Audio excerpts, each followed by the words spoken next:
Hello friends, welcome to கவுஸ் kitchen. இன்றைக்கி கவுஸ் கிச்சனில் என்ன பார்க்க போகிறோன்னா மட்டன் குழம்பு. இது எங்கள் ஊர் ஸ்டைலில் இருக்கும். இந்த குழம்பு ஈஸியாக குக்கர்லேயே செஞ்சிடலாம். எப்படி செய்யுதுன்னு பார்க்கலாம். Oil 2 spoon. மட்டன்லேயே கொலஸ்ட்ரால் அதிகமாக இருக்கும், அதனால் 2 ஸ்பூன் போதும். எண்ணெய் காஞ்சக்கப்புறம் கடுகு பொரிஞ்சக்கப்புறம் நான் அரை வெங்காயமும் வர மிளகா ஒன்றும் ஆட் பண்ணிக்கிறேன். அது கூடவே கருவேப்பிலையும் கொஞ்சம் ஆட் பண்ணி நல்லா வதக்கிக்கிறேன். வெங்காயம் நல்லா வதங்கினக்கப்புறம் ஒரு அரை கிலோ மட்டனை ஆட் பண்ணிக்கிறேன். அது கூடவே தேவையான அளவு உப்பு சேர்த்து நல்லா மிக்ஸ் பண்ணி ஒரு டைம் கொடுத்துக்கிறேன். ஒரு 5 மினிட்ஸ் நல்லா வேகட்டும்.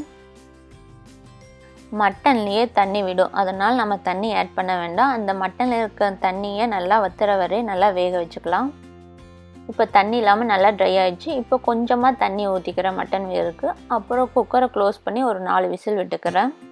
மட்டன் வேகுறதுக்குள்ளே நம்ம ஒரு பேஸ்ட் ரெடி பண்ணிடலாம். அதுக்கு 2 ஸ்பூன் எண்ணெய் ஊற்றிக்கிறேன். கடலைப்பருப்பு ஒரு 3 டீஸ்பூன்.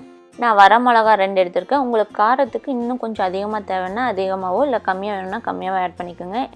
எனக்கு இந்த மிளகா ரொம்ப காரமாக இருக்கும், அதனால் நான் 2 ஆட் பண்ணியிருக்கேன்.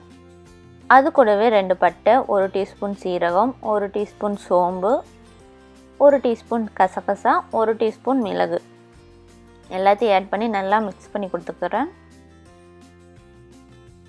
நல்லா வறுத்தக்கப்புறம் நான் 3 வெங்காயத்தை கட் பண்ணி வச்சுருக்கேன், அதை ஆட் பண்ணிக்கிறேன். அது கூடவே 1 டீஸ்பூன் உப்பு ஆட் பண்ணிக்கிறேன். நல்லா ஒரு டைம் மிக்ஸ் பண்ணி கொடுத்துட்றேன்.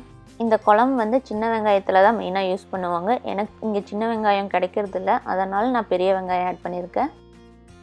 மஞ்சள் தூள் அரை டீஸ்பூன், மல்லித்தூள் 1 டீஸ்பூன் ஆட் பண்ணி நல்லா ஒரு டைம் மிக்ஸ் பண்ணி கொடுத்துக்கிறேன்.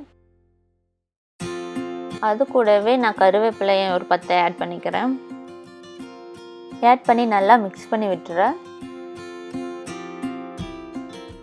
வெங்காயம் பாதி வதங்கினக்கப்புறம் கொஞ்சமாக எண்ணெய் ஆட் பண்ணிக்கிறேன். ஆட் பண்ணி ஒரு டைம் நல்லா மிக்ஸ் பண்ணி கொடுத்துட்றேன்.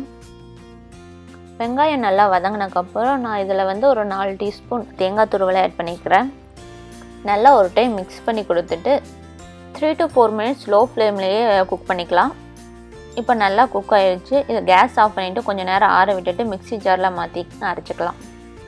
இப்போ நல்லா ஆறிடுச்சு. நான் மிக்ஸி ஜாரில் மாற்றி அரைச்சிக்கிறேன்.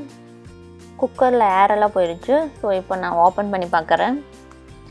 மட்டன் நல்லா வெந்துடுச்சு. அது கூடவே நான் அரைச்சி வச்சுருக்க மசாலா பேஸ்ட்டை ஆட் பண்ணிக்கிறேன். நல்லா ஒரு டைம் மிக்ஸ் பண்ணி கொடுத்துட்டு கொஞ்சமாக தண்ணி ஆட் பண்ணிக்கிறேன். நல்லா ஒரு டைம் மிக்ஸ் பண்ணி கொடுத்துட்டு குக்கரை க்ளோஸ் பண்ணி ஒரு 2 விசில் விட்டு எடுத்துக்கிறேன். நான் எதுக்கு 2 விசில் விட்டேன்னா மசாலா பேஸ்ட் ஆட் பண்ணியிருக்கோம்ல, அது நல்லா மட்டனோட கோட் ஆகும், அதற்காக நான் 2 விசில் விட்டுக்கிறேன். நான் ஓப்பன் பண்ணிவிட்டேன். மட்டன் நல்லாவே வெந்திருக்கு, மசாலாவோட நல்லா கோட்டாக இருக்குது.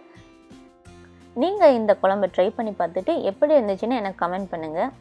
இந்த வீடியோ உங்களுக்கு பிடிச்சிருந்தா லைக் பண்ணுங்கள், கமெண்ட் பண்ணுங்கள், ஷேர் பண்ணுங்கள். மறக்காமல் கவுஸ் கிச்சனுக்கு சப்ஸ்கிரைப் பண்ணி பக்கத்தில் இருக்க பெல் பட்டனை கிளிக் பண்ணுங்கள். தேங்க்யூ.